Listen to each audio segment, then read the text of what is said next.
An Oklahoma last will and testament is a simple yet crucial document that ensures an individual's estate is well managed and distributed upon death.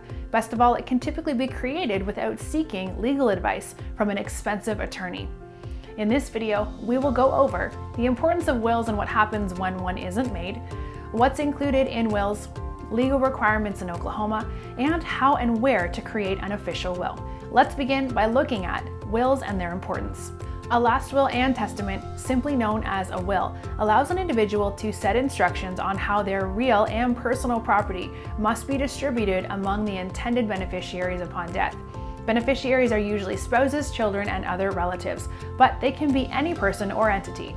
It's highly recommended for all adults to have one in place, especially those who are elderly or challenged by life-threatening conditions. With that in mind, what occurs if no will is left?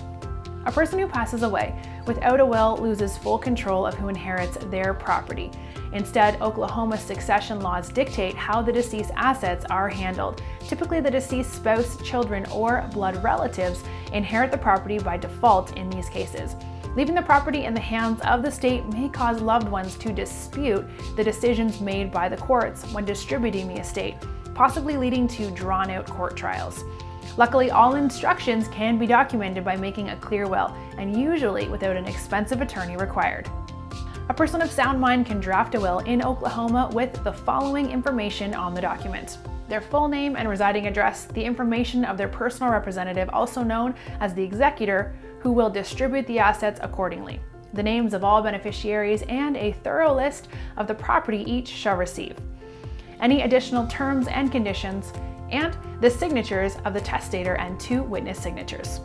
And finally, let's review legal requirements in Oklahoma.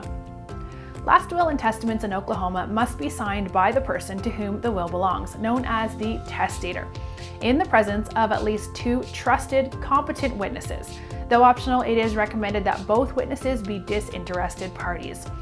Disinterested parties are individuals who do not stand to personally benefit from the will or receive a share of the testator's estate. The document will be legally executed once all parties have signed. Multiple copies can be made and handed to trusted individuals for safekeeping. We're eForms, the biggest database of legal documents. We have created state-specific last will and testament templates specifically designed for Oklahoma that are quick and easy to fill out. Our software generates an official document after you select your desired will instructions and name all of your beneficiaries. Click on the link below to begin creating your will. And don't forget to like and subscribe for more daily videos.